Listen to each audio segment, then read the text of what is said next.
Dr. Madison Hartford Thompson stepped to the podium at Harvard Medical School, her acceptance speech trembling in her hands as she spotted the silver-haired man in the third row. The auditorium fell silent. She wasn't supposed to be here.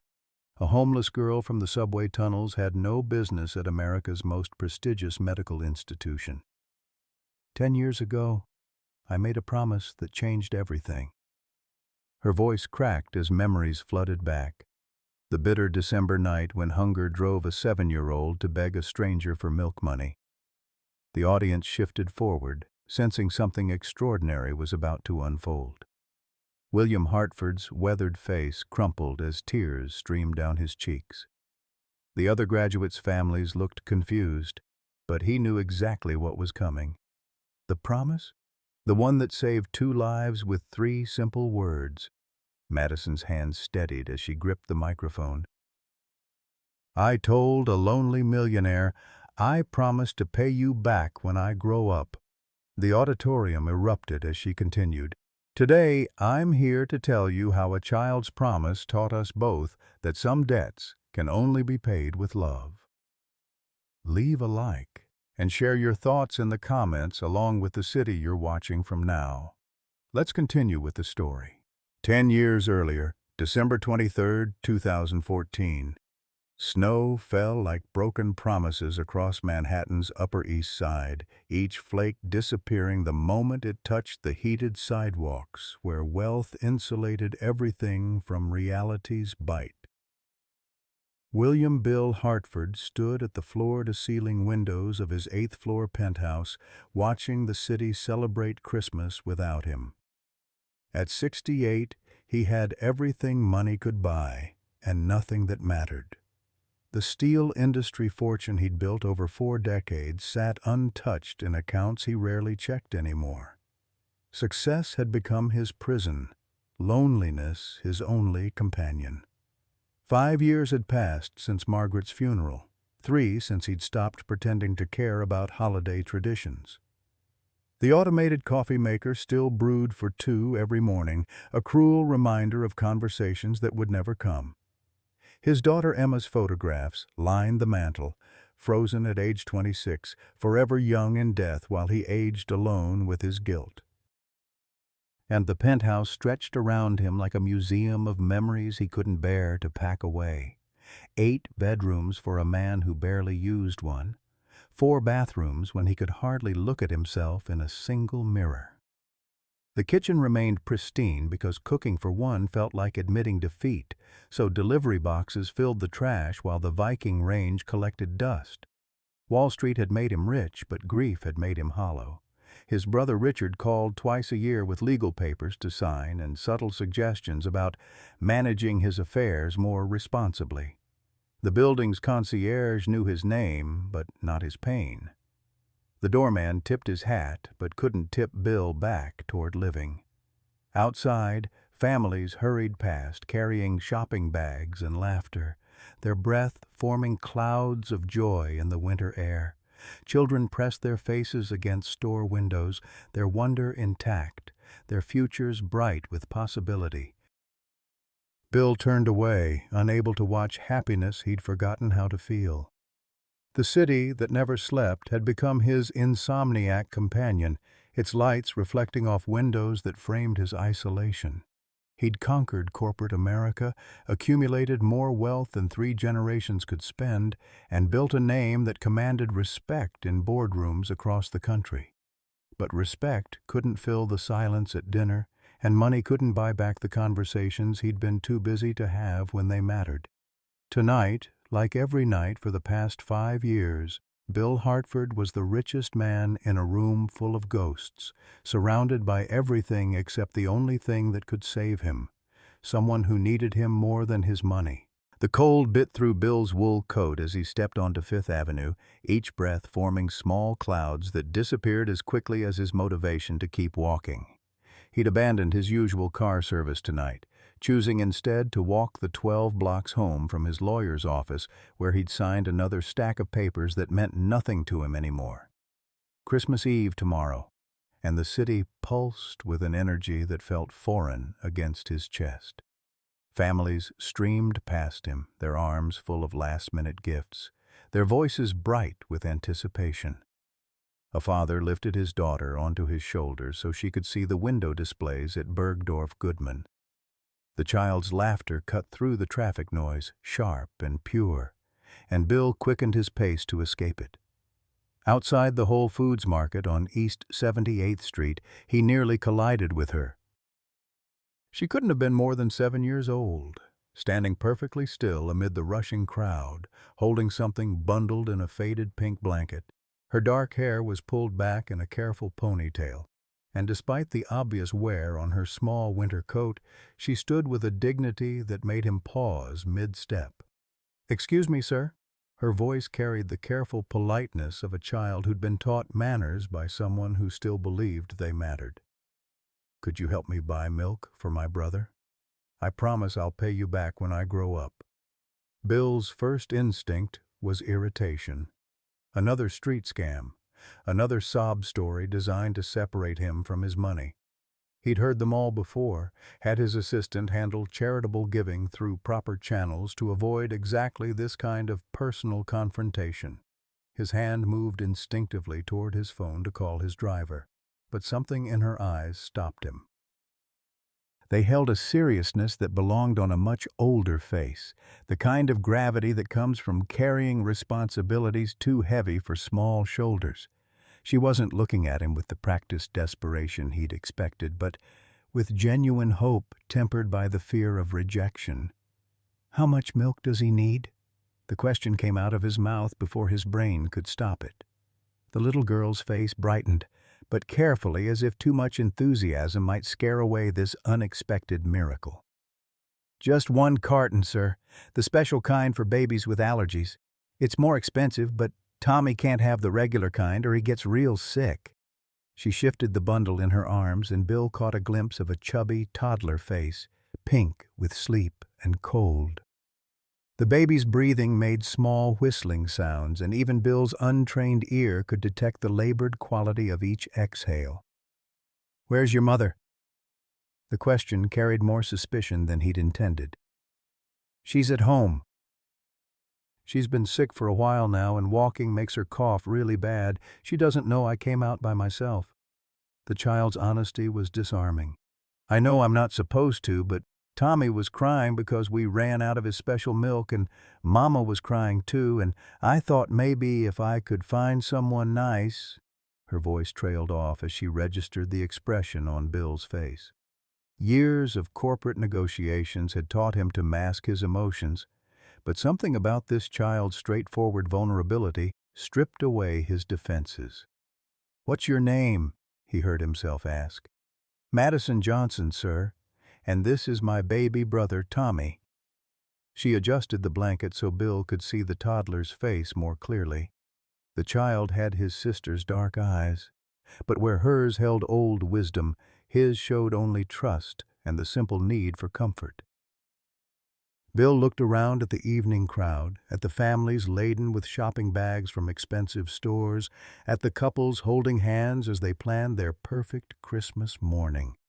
None of them had stopped for this little girl. None of them had seen what he was seeing now. Genuine need, wrapped in carefully maintained dignity. "How will you pay me back?" The businessman in him asked the question, even as another part of his mind marveled at his engagement in this conversation.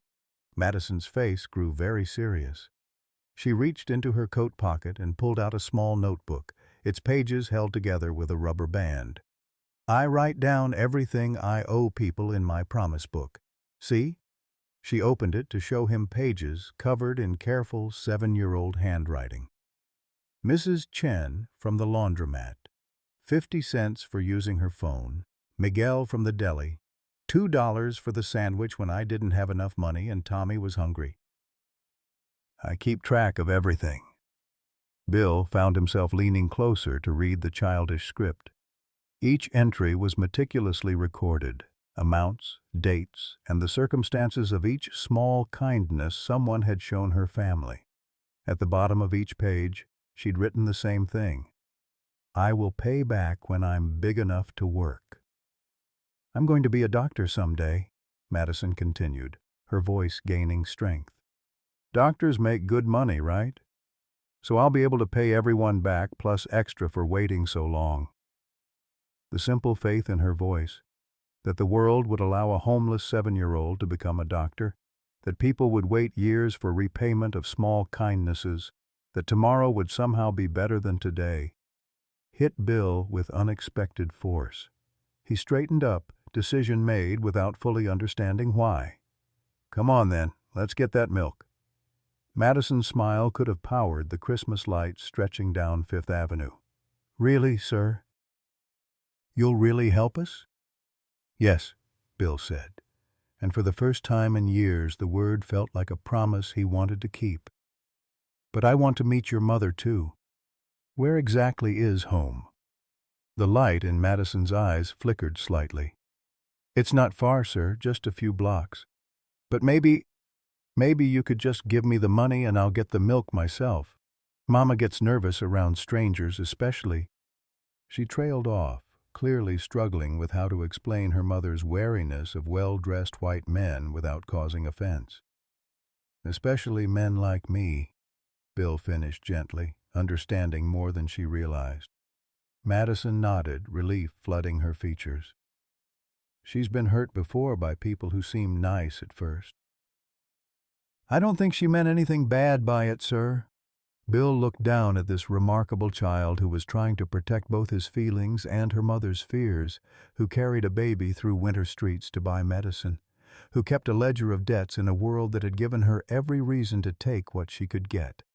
Tell you what, he said, we'll buy the milk together, and then you can decide whether you want me to meet your family or not. Fair enough? Madison considered this carefully, the way adults consider contract terms. Finally, she nodded. That sounds fair, Mr. Hartford, Bill said. William Hartford, but you can call me Mr. Bill. Inside Whole Foods, the warmth hit them like an embrace, but Bill noticed how Madison instinctively pulled her coat tighter around Tommy, as if even temporary comfort couldn't be trusted to last. The store's abundance seemed to overwhelm her, gleaming rows of organic produce, artisanal cheeses behind glass cases, wine displays that cost more than most families spent on groceries in a month. Madison navigated the aisles with the purposeful efficiency of someone who'd learned not to waste time or energy on things she couldn't afford to want. She led Bill directly to the baby formula section, her small fingers trailing along the shelves until she found what she was looking for.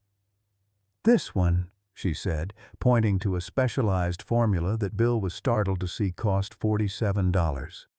The doctor at the free clinic said it's the only kind that doesn't make Tommy's stomach hurt. Bill reached for the container without hesitation, but Madison's hand on his arm stopped him. Wait, sir. I need to tell you something first. Her voice dropped to a whisper as if confessing a terrible secret. I know it's really expensive, more than I thought milk would cost. Maybe we could find something cheaper. Looking down at this child who was trying to protect him from the financial burden of helping her family, Bill felt something shift inside his chest. When was the last time anyone had shown concern for his money as anything other than what they could get from it? Madison, he said gently, crouching down to meet her eyes. $47 is not a lot of money to me. But Tommy's health? That's priceless. Her relief was visible, but she still clutched her promise notebook tightly. I'll write it down exactly, with the date and everything. I'm really good at math, so I'll figure out the interest too, like the banks do. Bill added diapers, baby food, and a few other necessities to their basket, each item prompting Madison to carefully record it in her notebook.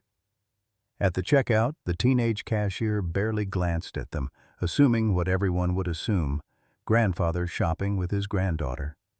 Outside the store, Madison hefted the heavy bag with determination, but Bill could see the strain in her small frame. Where to now? He asked. This way, Mr. Bill. She turned toward the subway entrance, and Bill felt his first flutter of concern. The areas around subway stations after dark could be dangerous, especially for a well-dressed man carrying cash. They descended into the 77th Street station, the warmth of the underground hitting them along with the familiar smell of urban transit, exhaust, humanity, and something else Bill couldn't identify. Madison moved through the crowds with the confidence of someone who knew every corner of this underground world. But instead of heading toward the trains, she led him deeper into the station's forgotten spaces. Through a maintenance door that hung slightly ajar, down a corridor that official New York hadn't thought about in decades, until they reached a section of abandoned tunnel that the city had written off when they'd rerouted the lines in the 1980s. What Bill found there challenged everything he thought he knew about poverty in America. It wasn't the dangerous homeless camp he'd imagined, filled with drug addicts and criminals. Instead, he discovered a community that had organized itself around survival and dignity. Families had claimed small spaces along the tunnel walls, creating homes from cardboard, tarps, and sheer determination. Someone had strung battery-powered lights along the ceiling. A communal area in the center held a few folding chairs around a camping stove where people could warm food and share conversation.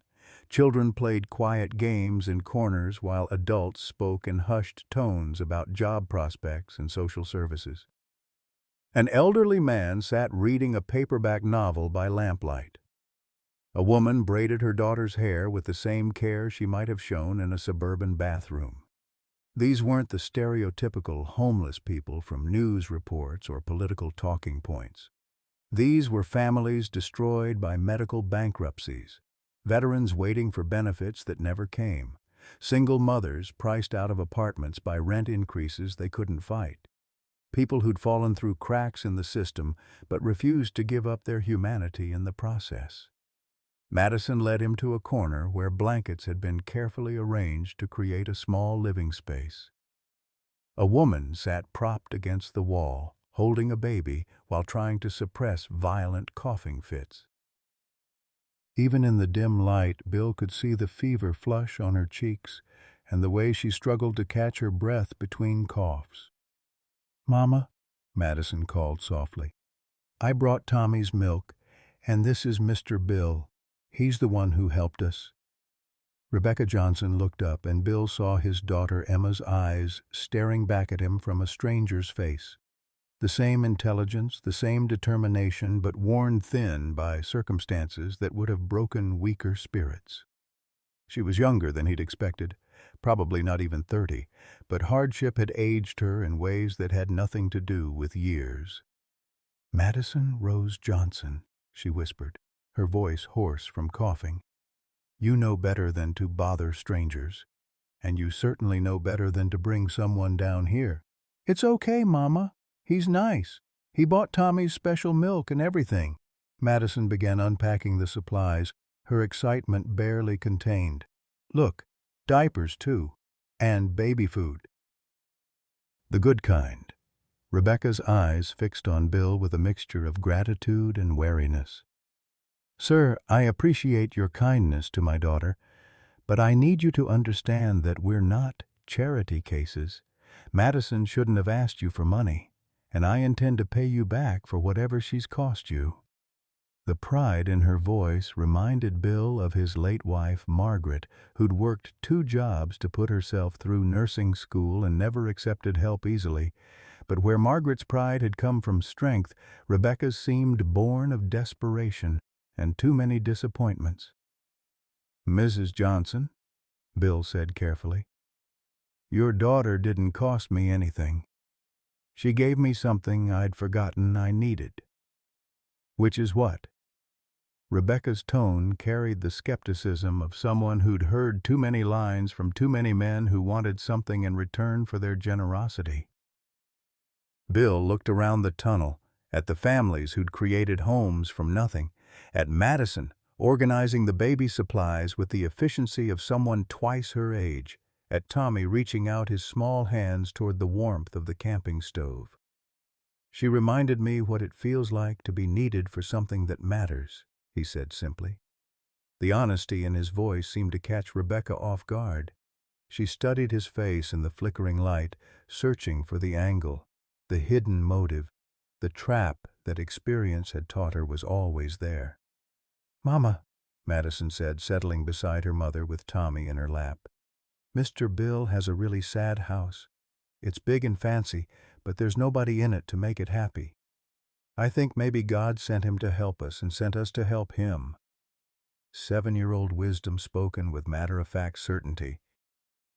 Bill found himself wondering when he'd stopped believing that help could flow both ways, that need wasn't always one-directional, that sometimes the person offering the gift received more than they gave. Rebecca Johnson looked at her daughter, then at Bill, then at the baby formula that meant her son wouldn't go hungry tonight. Her expression softened just slightly, enough to let hope through the cracks in her armor. "Well then," she said quietly, "I suppose we'd better figure out how to help each other."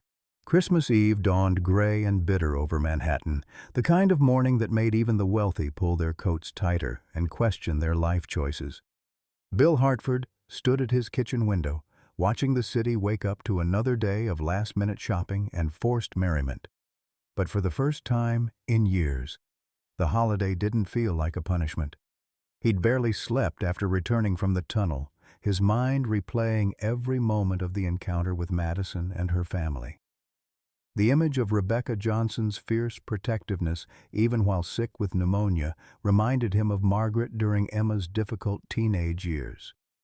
The memory of Madison carefully recording her debt in that worn notebook had stirred something in him that felt dangerously close to hope. By 8 o'clock, he was dressed and heading back to the tunnel with enough supplies to stock a small apartment. Food, medicine, warm blankets, and children's clothes he'd guessed at sizes for. His doorman had raised an eyebrow at the number of shopping bags, but Bill's expression had discouraged questions. The tunnel felt different in the morning light that filtered down through grates and forgotten windows, less mysterious, more desperately real. He found the Johnson family's corner and was surprised to see Madison awake and quietly entertaining Tommy while Rebecca slept fitfully against the wall. "Mr. Bill!" Madison's whispered excitement could barely be contained. "You came back. I told Tommy you would, but I wasn't completely sure because sometimes grown-ups say things they don't really mean." The casual way she mentioned adult disappointment broke something in Bill's chest.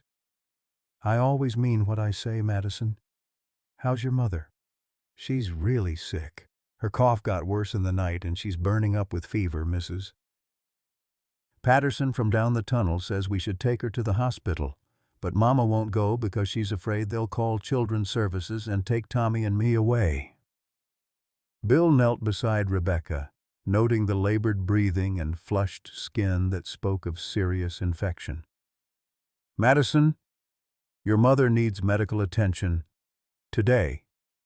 "I know," the 7-year-old said with heartbreaking maturity.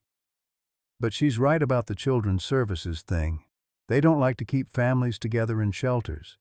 And if they find out we're living down here?" "What if there was another option?" Bill heard himself say. "What if you didn't have to go to a shelter?" Madison's eyes widened. "What do you mean?" Before Bill could answer, Rebecca stirred, her eyes opening to focus on him with immediate suspicion. "You're back," she said, her voice even hoarser than the night before. "Mrs. Johnson, you need to see a doctor." "This cough sounds like pneumonia. Can't afford a doctor." She struggled to sit up straighter, maternal instincts overriding her obvious pain. "And I won't let them separate my children." "What if I told you there's a third option? My penthouse has guest rooms that haven't been used in years. You could stay there while you recover, just until you're back on your feet." The silence that followed was deafening. Rebecca stared at him as if he'd spoken in a foreign language, while Madison's face cycled through hope, disbelief, and caution.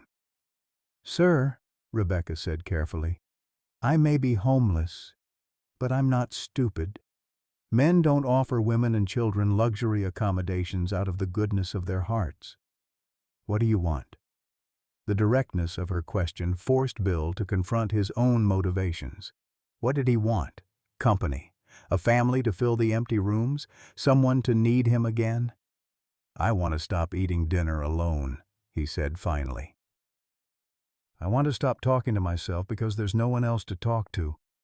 I want to remember what it feels like to have someone care if I come home at night." Rebecca studied his face in the dim light. "You're lonely. Desperately lonely. And you're sick, and your children deserve better than this tunnel, and maybe we can help each other." "Mama," Madison said softly. "Tommy was coughing all night too, and it's going to get colder. The weatherman on Mrs. Patterson's radio said there's a storm coming." Rebecca looked at her daughter, then at Tommy, who was indeed wheezing in his sleep, then back at Bill. "If we did this, and I'm not saying we will, what would the arrangement be? How long? What would you expect from us?" "I'd expect you to get well," Bill said. "I'd expect Madison to go to school. I'd expect Tommy to see a pediatrician about that cough. Beyond that, we'd figure it out as we go. And when you get tired of playing house with the poor family," the bitterness in her voice was earned, Bill realized.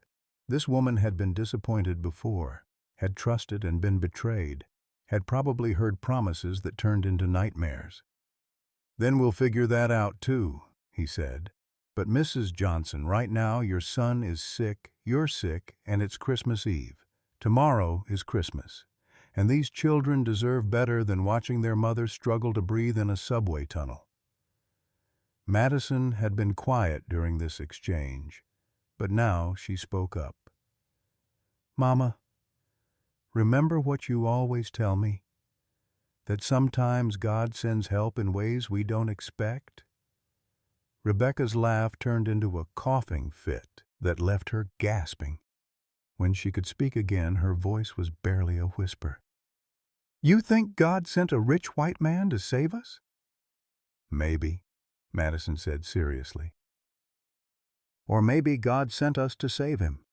The wisdom in those words hung in the air like a challenge to every assumption any of them had made about charity, about need, about who saves whom.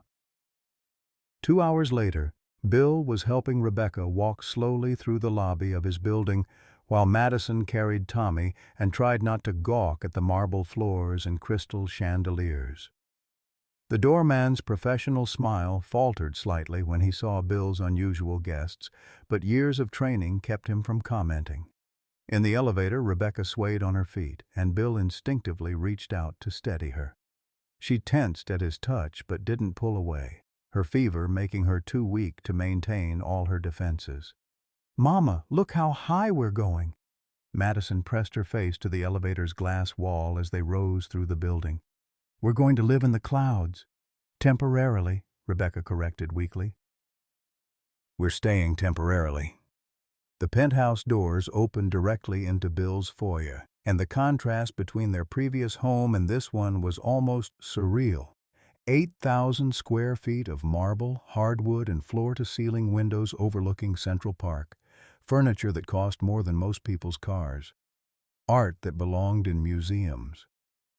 Madison stood frozen in the entrance, Tommy heavy in her arms, staring at a world she'd only seen in movies. "Mr. Bill," she whispered, "are you sure it's okay for us to be here? We might break something expensive." "Madison," Bill said gently, "this is your home now, for as long as you need it to be, and homes are meant for living in, not looking at." He showed them to the guest wing, 3 connected rooms that formed a suite larger than most apartments. Rebecca sank onto the king-sized bed in the master bedroom as if her strings had been cut, finally allowing exhaustion to claim her. "The bathroom is through there," Bill told Madison, pointing to an ensuite that featured a soaking tub and separate shower. "There are fresh towels in the closet, and I'll have groceries delivered this afternoon." Madison explored the rooms with wonder, opening closets, testing light switches, running her hands along surfaces she'd never imagined touching. In the smaller bedroom that would be hers, she found a window seat overlooking the park and sat there holding Tommy, both of them staring out at a view that put them above the trees. "Mr. Bill?" Madison called from the window. "How many kids live in your building?" "Not many," Bill admitted. "Most of the residents are older, like me." "That's sad," Madison said matter-of-factly. "Kids make places happier. Tommy laughs a lot when he's not sick." "You'll see." That evening, after a doctor Bill had called privately had examined both children and prescribed antibiotics for Rebecca's pneumonia, they shared their first dinner together. Bill had ordered from an Italian restaurant, and they ate at his dining room table that hadn't hosted a family meal in over 5 years. Madison peppered him with questions between bites of pasta. Where did he work? Did he have any children? Why was his house so big if he lived alone? Her curiosity was infectious, and Bill found himself telling stories he hadn't shared in years, about building his company, about Margaret's garden on their first tiny terrace, about Emma's ambition to become a teacher. "What happened to them?" Madison asked with the directness only children could manage. "Your wife and your daughter?" Rebecca started to scold her for being nosy, but Bill held up a hand. "It's okay. Margaret got sick, cancer, and died 3 years after Emma was killed in a car accident." "That's terrible," Madison said solemnly. "No wonder you're so sad. I'd be sad too if my mama and Tommy went away." "Madison," Rebecca said softly, "not everything needs to be fixed." But Madison wasn't finished. "Do you think they'd want you to be alone forever? My daddy died when I was 5, and before he went to heaven, he told Mama that he wanted her to be happy, even if he couldn't be here to make her happy himself." The simple faith in her words, the assumption that love continued beyond death and wanted joy for those left behind, hit Bill like a physical blow. When had he started believing that grief was a tribute, that happiness would be a betrayal of memory? "I think," he said carefully, "they'd want me to take care of people who needed taking care of." "Like us," Madison said, satisfied with this logic. "Like you."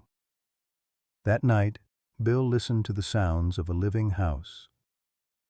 Water running as Rebecca helped Madison with her bath, Tommy's happy babbling as they played peekaboo before bed, Madison's voice asking if she could read her bedtime story out loud so Tommy could hear it too. For the first time in 5 years, Bill Hartford went to sleep in a home instead of a house. The next morning was Christmas, and Bill woke to the smell of coffee and something baking. He found Rebecca in his kitchen, still pale but moving around with more energy, teaching Madison how to make pancakes while Tommy banged wooden spoons on pots from his high chair.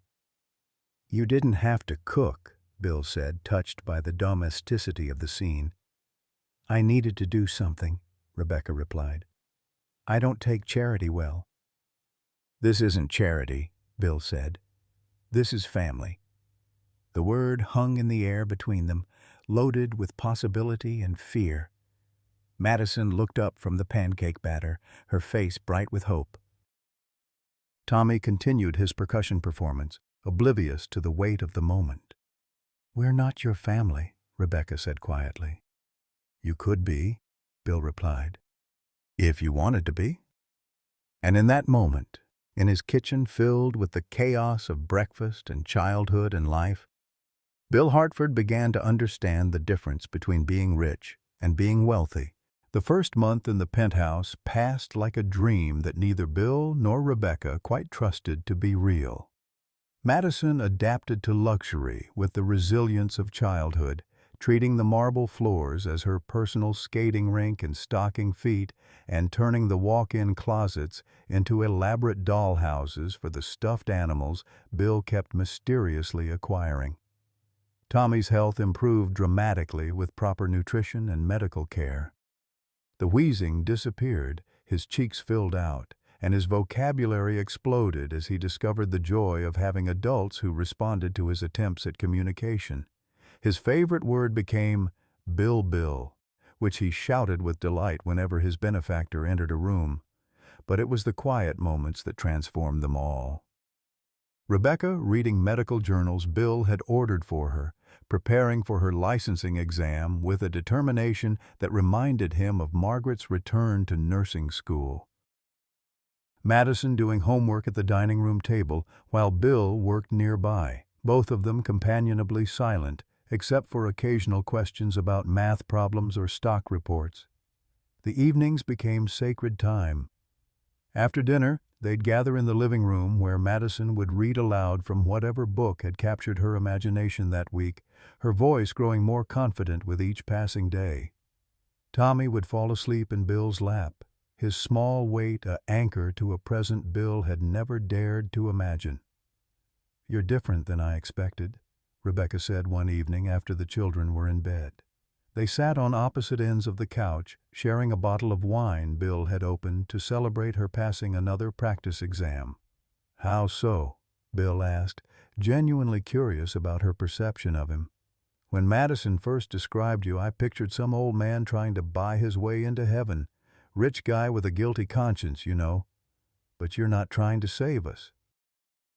You're just here, present, like this is where you want to be." Bill considered her words. "Maybe because it is where I want to be. For the first time in years, I wake up with a reason to get out of bed.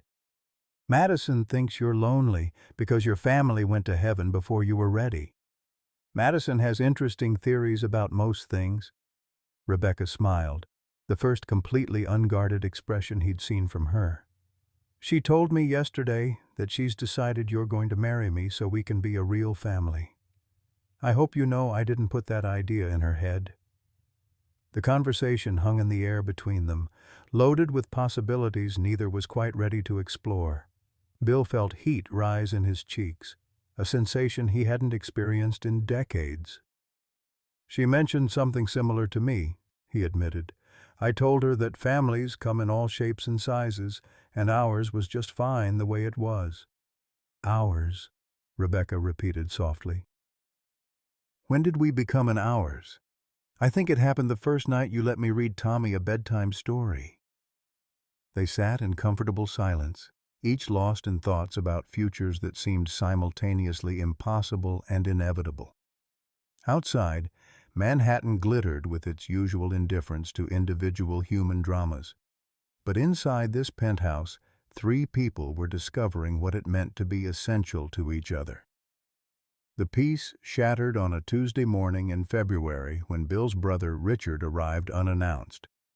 Bill was in his office reviewing quarterly reports when he heard the elevator ding, followed by Madison's delighted squeal of "Visitor!" She loved when people came to see them, treating each guest like a personal celebration. Richard Hartford strode into the penthouse with the confidence of someone accustomed to intimidating others for a living. At 65, he carried himself like the senior partner at Manhattan's most ruthless law firm, which he was. His silver hair was perfectly styled, his suit cost more than most people's cars, and his smile could freeze water. "Billy," he said, using the childhood nickname that had always felt like a weapon in his mouth. "I see you've been playing house." Bill rose from his desk, instantly on guard. Richard's unscheduled visits never brought good news. "Richard, what brings you by? Can't a brother check on family?" Richard's eyes swept the penthouse, taking inventory of changes, children's toys in corners that had never seen them, family photos on tables that had stood empty for years, the lingering scent of breakfast cooked by hands that cared about the people who would eat it. Madison appeared in the doorway, Tommy toddling behind her, both children drawn by the novelty of a new voice. "Mr. Bill, who's your friend?" "Madison, this is my brother Richard. Richard, this is Madison Johnson, and that's Tommy." Richard's smile turned predatory as he crouched to Madison's level. "Well, hello there, sweetheart. You're living in my brother's house, are you?" Something in his tone made Madison step backward, her 7-year-old instincts recognizing danger even if she couldn't name it. We're staying here while my mama gets better. How nice. And where is your mama? At her doctor's appointment, Madison said, unconsciously moving to shield Tommy behind her. She's studying to be a doctor again herself. Richard's eyebrows rose. Again? How interesting. Bill moved to stand beside the children, his protective instincts flaring. Madison, why don't you and Tommy go play in your room for a while? Richard and I need to talk. After the children disappeared, Richard straightened his jacket and fixed Bill with a look their father had perfected during board meetings. So, how long has this been going on? 2 months. Not that it's any of your business. Everything you do is my business, Billy. I'm your attorney, remember? Your financial advisor. The executor of your estate, and right now I'm very concerned about your judgment. Bill felt familiar fury building in his chest. Richard had spent their entire lives undermining him, questioning his decisions, treating him like the younger brother who needed protection from his own stupidity. It had taken Bill 40 years to realize that Richard's protection usually benefited Richard more than anyone else. My judgment is fine, better than it's been in years. Is it? You've moved complete strangers into your home. You're spending money on children who aren't yours. You're emotionally invested in people you know nothing about.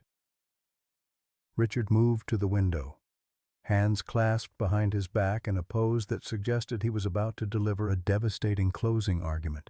Have you done background checks? Credit reports? Criminal histories? They're not criminals, Richard.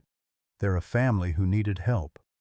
A family with a very convenient story.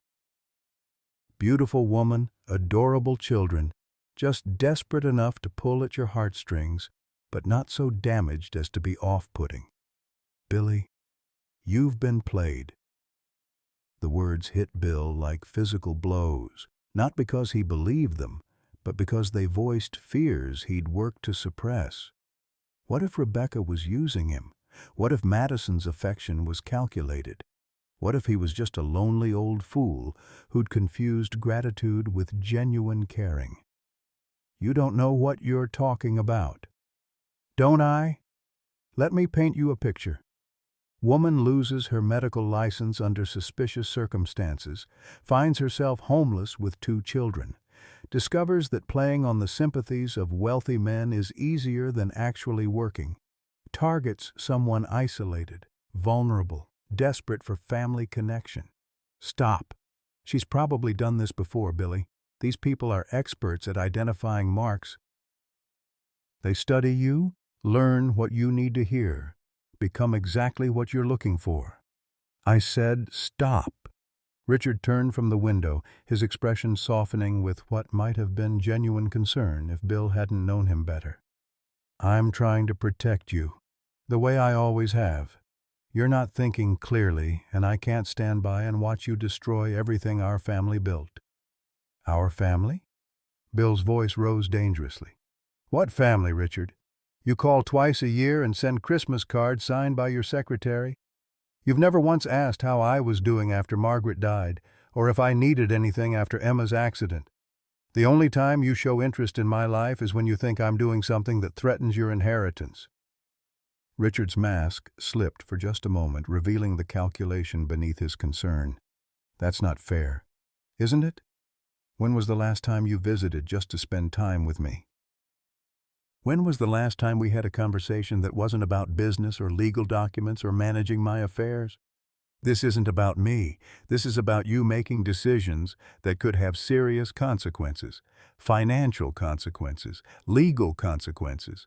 What happens when this woman decides she deserves half your assets for services rendered? What happens when those children get hurt on your property and she sues for negligence? What happens when I'm finally happy for the first time in 5 years? Bill's voice cracked with emotion he'd kept bottled up for too long. What happens when I have people who care if I come home at night? What happens when I remember what it feels like to be needed for something other than my money? Richard stared at his brother, perhaps seeing him clearly for the first time in decades.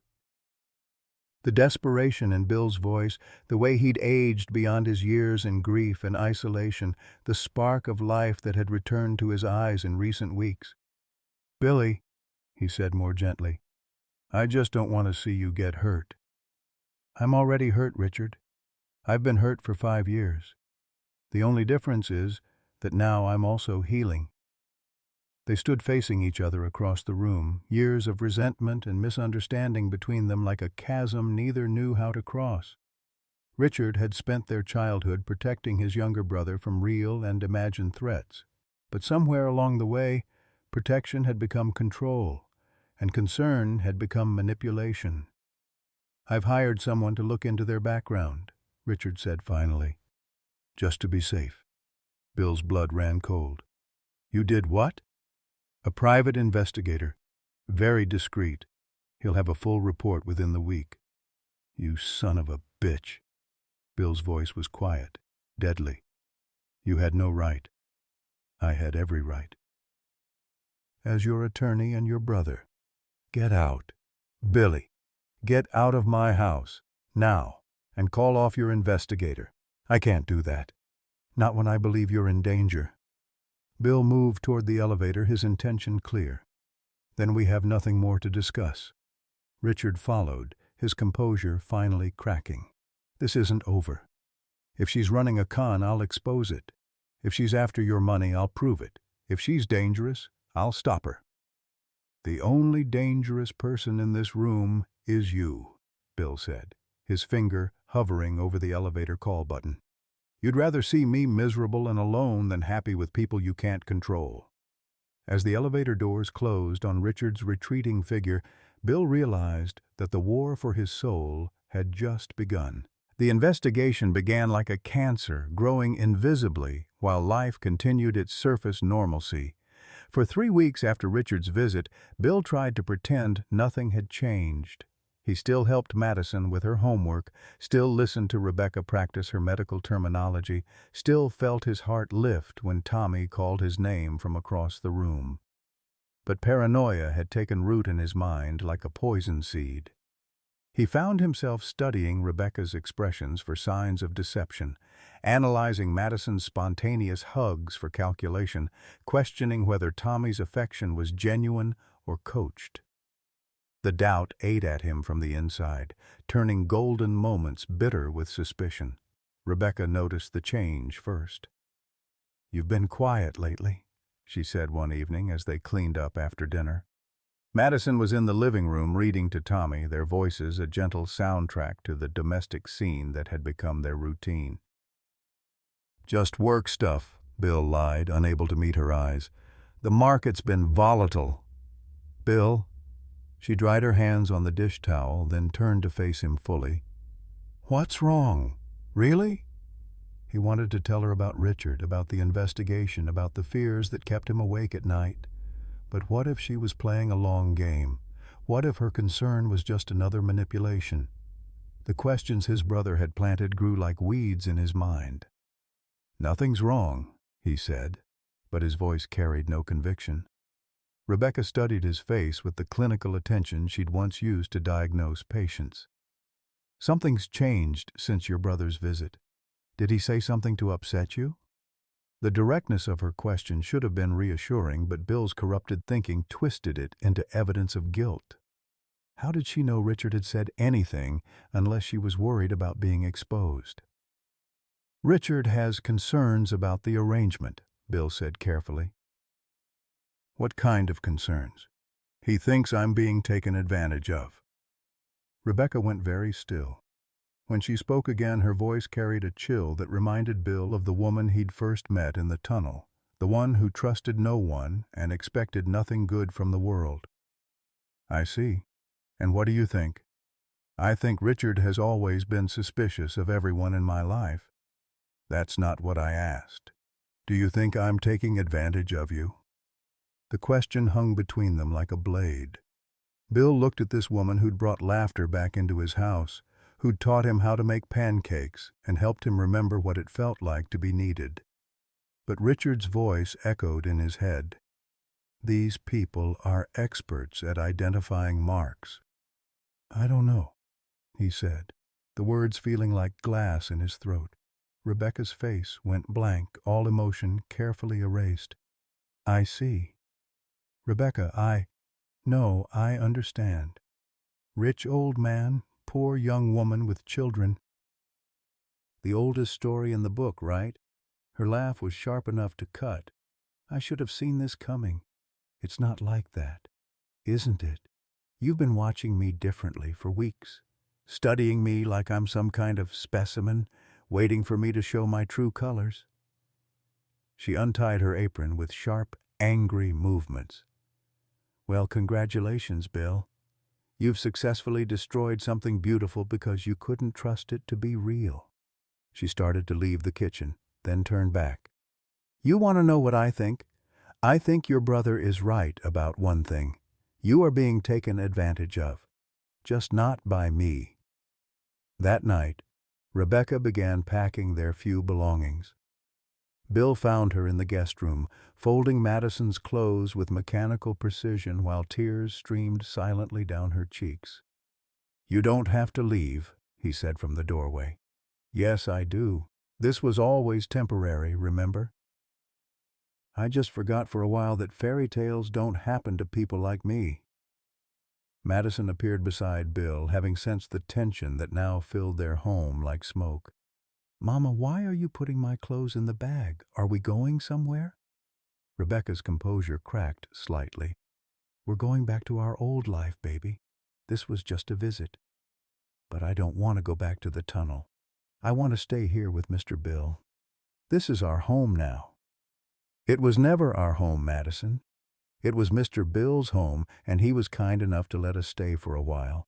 But now it's time to go. Madison looked between the adults, her 7-year-old mind struggling to understand how something so good could become so wrong so quickly. Did I do something bad? No, baby. You've been perfect. We all have. That's what makes this so hard. Bill wanted to stop this, to fix what his doubt had broken, but he couldn't find the words. How do you explain that love requires faith, and faith is the one thing betrayal has taught you to distrust? The next morning, they were gone.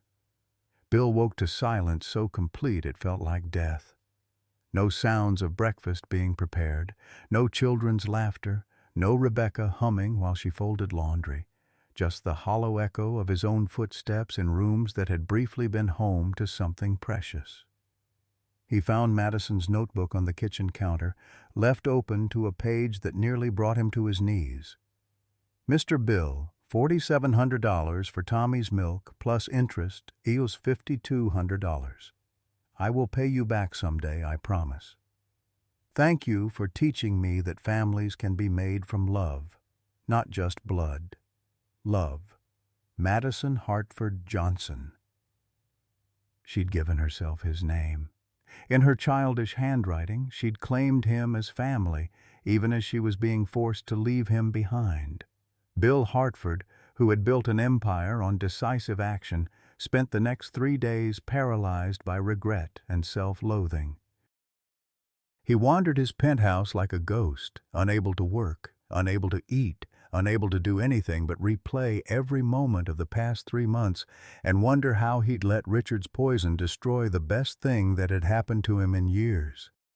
On the 4th day, his housekeeper found him passed out in his office, surrounded by empty bottles and tear-stained photographs of happier times. The paramedics who responded to her 911 call noted alcohol poisoning complicated by what appeared to be severe depression and dehydration. At Mount Sinai Hospital, Bill drifted in and out of consciousness while doctors stabilized his condition and psychiatrists evaluated his mental state. In his delirium, he called out for Madison, for Rebecca, for Tommy, begging forgiveness from people who weren't there to grant it. It was during one of these episodes that he heard a familiar voice in the corridor outside his room. "Excuse me, nurse. I'm Dr. Rebecca Johnson. I need to see the patient in room 304. Bill's eyes flew open. Through the crack in his door he saw Rebecca in hospital scrubs, her hair pulled back in a professional bun, speaking with quiet authority to the staff. She looked different, confident, competent, fully in command of her environment. "Dr. Johnson?" the nurse replied with respect. "We weren't expecting anyone from psychiatry." "I'm not from psychiatry. I'm from his family." And Bill Hartford, who had lost his faith in everything good, began to understand that some people keep their promises even when it breaks their hearts to do so. Rebecca moved through Bill's hospital room with the quiet efficiency of someone who had reclaimed her professional identity. She checked his IV line, noted his vitals on the chart, and adjusted his blanket with the practiced care of a doctor who understood that healing required both medical expertise and human compassion. "Hello, Bill," she said softly, pulling a chair beside his bed. "The nurses tell me you've been asking for us." Bill's eyes filled with tears he was too weak to hide. "You came back. I never left New York. I got my medical license restored last week. Started my residency here at Mount Sinai 3 days ago." She settled into the chair, her white coat a symbol of everything she'd fought to reclaim. "Ironic, isn't it? Your brother hired that investigator to prove I was a fraud, but all he did was uncover the evidence that cleared my name. I don't understand." Rebecca's smile carried no bitterness, only the weary satisfaction of someone who had fought for justice and won. "The investigator your brother hired was thorough, I'll give him that. Too thorough for Richard's purposes. He didn't just look into my background, he investigated the malpractice case that destroyed my career." She opened a manila folder she'd been carrying and spread several documents across Bill's bedside table. Medical records, legal depositions, expert testimony, and financial records that painted a picture of corruption and cover-up. "The child who died during my surgery, Emma Patterson. She died because the hospital's ventilator malfunctioned. The same ventilator that had been flagged for maintenance issues 6 months earlier. The same ventilator whose manufacturer had quietly settled 17 similar cases in the previous 2 years. Bill struggled to sit up, his mind clearing as Rebecca's words sank in. "They blamed you for equipment failure? They needed someone to blame, and a young female surgeon was an easier target than a multi-billion-dollar medical device company, especially when that company's legal team included one of Manhattan's most ruthless law firms." The pieces fell into place with sickening clarity. Richard's firm. Richard's firm. Your brother personally handled the cover-up, helped fabricate evidence that made it look like surgical error instead of equipment failure. They destroyed my career to protect their clients' profits. Bill felt the room spinning around him, but not from the alcohol poisoning. He knew. When he came to the penthouse, when he hired the investigator, he knew exactly who you were. He knew I was the one person who could expose what he'd done. Finding me in your home must have terrified him. Rebecca's voice remained steady, professional, but Bill could see the pain in her eyes. He's been monitoring me for years, making sure I stayed broken, stayed quiet. When he realized I was getting my life back together, when he saw that you might help me reclaim my career, he panicked. The investigation was never about protecting me. It was about protecting himself. The investigator he hired was honest, though. When he discovered the truth, he brought the evidence to the district attorney instead of to Richard. Apparently, he's seen too many lives destroyed by wealthy lawyers who think they're above the law. Bill reached for her hand, his fingers trembling with weakness and emotion. "Rebecca, I'm so sorry. I should have trusted you. I should have believed in what we had instead of listening to him." "You were scared," she said simply. "Scared of being hurt again, scared of hoping for something that seemed too good to be true. I understand that, Bill. I've been scared too." "Where are the children?" Rebecca's professional composure softened into something more vulnerable. "With Mrs. Patterson from the tunnel. She's been looking after them while I worked 18-hour shifts, trying to prove I belonged in medicine again." She paused, studying his face. "Madison asks about you every day. She doesn't understand why you let us go." "Because I'm a coward," Bill said, his voice breaking. "Because I let fear destroy the best thing that ever happened to me." Tommy started walking without holding on to furniture. Madison's reading at a high school level now. She's been accepted into a gifted program at PS6. Rebecca's voice carried pride and pain in equal measure. "She still has your notebook. Still writes down every debt she thinks she owes, even though I've tried to explain that love doesn't keep ledgers." Bill closed his eyes, overwhelmed by everything he'd missed, everything he'd thrown away. "I don't deserve forgiveness." "Maybe not. But Madison believes you do, and she's wiser than both of us." Rebecca stood, smoothing her white coat with hands that had once treated patients, then been denied the right to heal and now had fought their way back to purpose. "She made me promise to tell you something if I saw you again." "What?" "That families don't give up on each other, even when they make mistakes. That love means coming back, not staying away." Rebecca moved toward the door, then turned back. "She also said to tell you that she's still planning to pay back that $47 with interest, but now she wants to pay it back by becoming a doctor who helps people the way you helped us." "Rebecca, wait." Bill struggled to sit up further. "Is there any chance, any possibility that we could try again? That you could forgive me for doubting you?" She was quiet for a long moment, her hand on the door handle. "Bill, I've spent the last month working 20-hour days to rebuild my life from nothing. I found an apartment in Queens, enrolled Madison in school, arranged childcare for Tommy.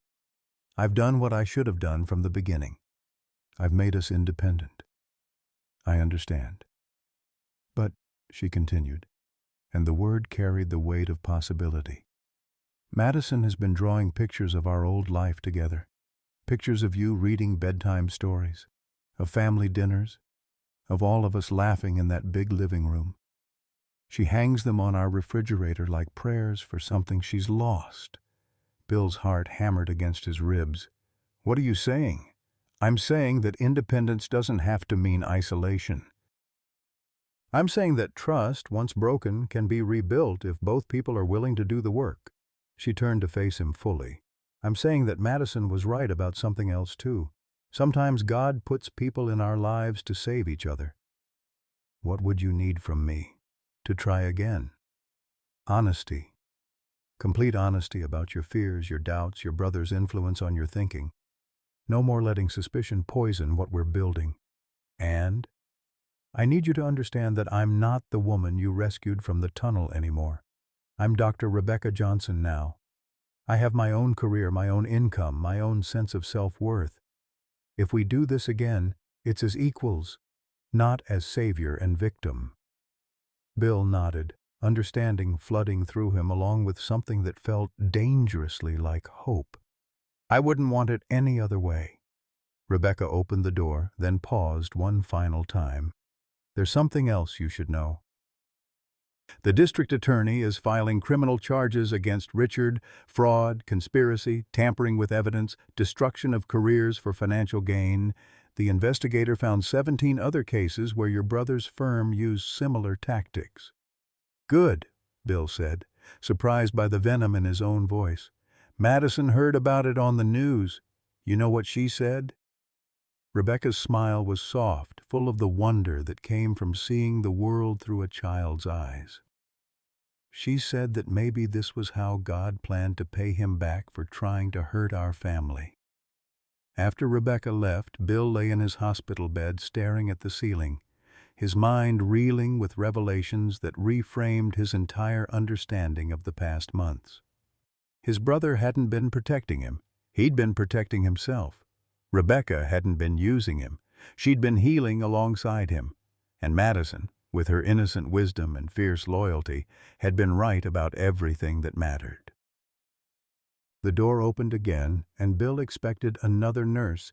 Instead, Madison Johnson peeked around the doorframe, her dark eyes wide with concern and hope.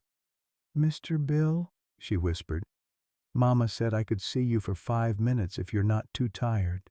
Bill's tears came freely now, relief and joy overwhelming his weakened system. "I'm never too tired for you, sweetheart. Come here." Madison ran to his bedside and carefully climbed into the chair Rebecca had vacated. "I brought you something," she said, pulling her worn promise notebook from her pocket. "I wrote you a letter." She opened to a page near the back and began to read in her clear, careful voice. "Dear Mr. Bill, I know you were scared that we didn't really love you. But scared doesn't mean wrong, and wrong doesn't mean forever. Mama says people make mistakes when their hearts are hurt. I think your heart was hurt for a very long time, but hearts can get better, just like broken bones. I still love you." "Tommy still loves you, and I think Mama never stopped loving you either, even when she was mad. Love doesn't stop just because people make mistakes. That's what makes it love. Your family, Madison." Bill reached out with shaking hands to touch her face, this remarkable child who had walked into his life asking for milk money and given him back his soul. "Madison," he whispered, "would you like to come home?" Her smile could have lit up all of Manhattan. "I thought you'd never ask." 6 months later, on a crisp October morning that painted Central Park in shades of gold and amber, Bill Hartford stood before a judge in the New York family court with Rebecca beside him and Madison clutching his hand. Tommy toddled between them, babbling happily to anyone who would listen, blissfully unaware that this moment would legally transform their chosen family into something the state of New York would recognize as permanent. "Mr. Hartford," Judge Patricia Morales said, reviewing the adoption papers spread before her, "you're 71 years old, seeking to adopt 2 young children. That's quite an undertaking at any age, but particularly at yours. Are you certain you're prepared for the challenges ahead?" Bill looked down at Madison, who wore her best dress and the serious expression she reserved for important occasions. Her promise notebook was tucked carefully in her small purse, though she no longer wrote debts in it. Instead, she filled it with dreams, plans for medical school, sketches of the family she wanted to protect, and lists of ways to help other homeless children once she became a doctor. "Your Honor," Bill said, his voice steady with the conviction of someone who had found his purpose, "I spent 70 years building a fortune, and the last 6 months learning what wealth really means. These children didn't just change my life, they saved it. I can't imagine facing the future without them."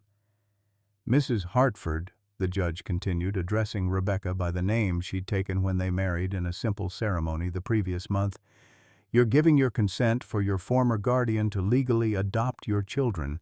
This is an unusual arrangement. Can you explain your reasoning?" Rebecca squeezed Bill's other hand, her wedding ring catching the morning light. "Your Honor, Bill didn't just rescue us from homelessness. He gave us something more valuable than shelter. He gave us hope." Madison and Tommy have never known their biological fathers, but they know what it means to have a man who would move heaven and earth to keep them safe. That's not guardian material. That's father material.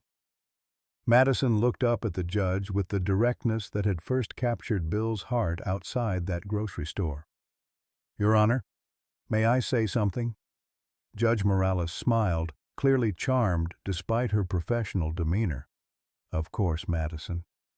I know some people think Mr. Bill is too old to be our daddy, but age doesn't matter when someone loves you exactly right. He reads us bedtime stories even when his voice gets tired. He learns about things like soccer and ballet just because we're interested in them. And when I have nightmares about being homeless again, he sits with me until I remember that home isn't a place. It's the people who promise never to leave you." The judge's professional composure softened visibly. "And what do you want to happen today, Madison?" "I want his name to be my name. I want Tommy to grow up knowing he has a daddy who chose him. And I want everyone to know that families don't have to be born. They can be built from love and promises that people actually keep."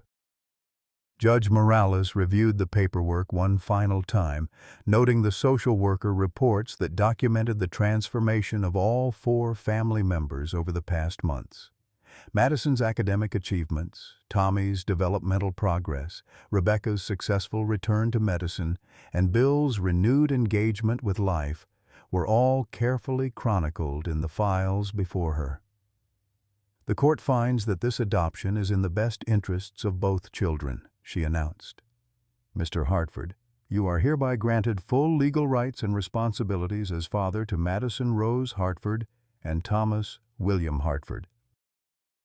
Congratulations to the Hartford family." The courtroom erupted in applause from the small gathering of friends who had come to witness this moment. Mrs. Patterson from the Tunnel community wiped tears from her eyes. Bill's loyal assistant, who had watched him transform from a bitter recluse into a joyful father, beamed with pride. Even the court reporter smiled as she recorded the proceedings that would forever bind this unlikely family together. Outside the courthouse, the October sun felt like a blessing on their faces. Madison insisted on taking photographs on the courthouse steps, positioning everyone just so, making sure Tommy's cowlick was smoothed down and that everyone was smiling their biggest smiles. "Wait," she said, pulling out her promise notebook and a pen. "I need to write something important." She found a fresh page and wrote carefully. "Today I became Madison Rose Hartford. I promised Mr. Bill I would pay him back for the milk money. This is how. I gave him a family to love, and he gave us a family to keep forever. Promise fulfilled. Love doesn't owe anything to anyone. It just gives and keeps giving." She showed the page to Bill, whose eyes filled with the tears that came so easily now, tears of joy instead of grief, of presence instead of loss. That evening, they celebrated with dinner at the Italian restaurant where they'd shared their first family meal all those months ago. The same waitress who had served them then marveled at the transformation. The nervous, suspicious woman and frightened children had been replaced by a confident doctor, a joyful millionaire, and 2 children who radiated security and love. "To promises kept," Bill said, raising his wine glass while Madison and Tommy lifted their milk glasses. "To families chosen," Rebecca added. "To love that multiplies instead of divides," Madison contributed with the wisdom that continued to amaze the adults in her life. "To milk!" Tommy shouted, making everyone laugh, as he always did when he tried to participate in grown-up toasts. As they walked home through Central Park afterward, Tommy riding on Bill's shoulders while Madison skipped ahead, Bill reflected on the journey that had brought them to this moment. 2 years ago, he had been a man who measured success by stock portfolios and real estate holdings. Tonight, he was wealthy beyond measure, but his riches had nothing to do with money. "Daddy," Madison said, the words still new enough to make Bill's heart skip, "do you think other lonely people could find families like we found each other?" "I hope so, sweetheart. But I think it takes being brave enough to ask for help and generous enough to give it. Like when I asked you to buy milk for Tommy? Exactly like that. You were brave enough to ask a stranger for help, and I was lonely enough to need to be needed." Rebecca took his free hand as they walked. "You know what I think? I think Madison's promise to pay you back was the most expensive $47 in history." "How so?" "Because it cost you your old life, the isolation, the grief, the walls you'd built around your heart. But what you got in return." She gestured at their small parade moving through the park, at Tommy's laughter and Madison's chatter and the contentment that surrounded them like a warm blanket. "Was priceless," Bill finished. As they approached their building, Madison looked up at the penthouse windows glowing warmly in the darkness.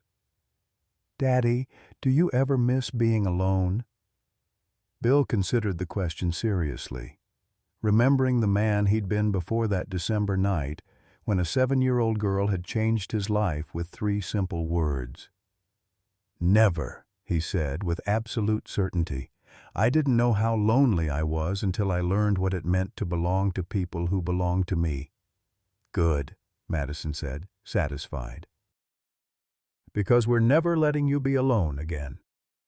And as they rode the elevator up to their home, Bill Hartford understood that some promises are worth more than money. Some debts are paid with love, and some families are created not by blood, but by the simple act of choosing each other every single day. 10 years have passed since that December night, when a desperate child's promise changed everything.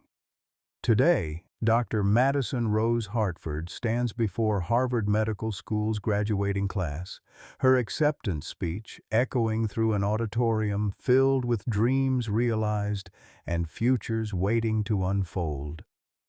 In the third row, 78-year-old Bill Hartford wipes away tears as he watches the homeless girl who once begged for milk money accept her place among America's brightest medical minds.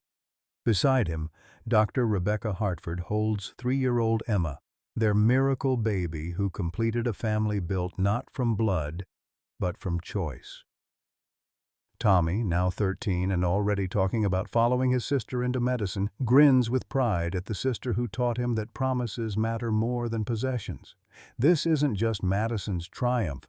It's proof that love multiplies when shared, that families form in the most unexpected ways, and that sometimes the people who save us are the ones we thought we were helping. Madison's childhood promise to repay $47 has yielded dividends no bank could calculate. A grandfather who rediscovered joy, a mother who reclaimed her dreams, and siblings who learned that home isn't where you come from, but who chooses to stay. Audience engagement questions. Have you ever experienced a moment when helping someone else unexpectedly healed something broken in your own heart? What's the most valuable debt someone has ever repaid you with love instead of money? Share your story in the comments below. Your experience might be exactly what someone else needs to hear today.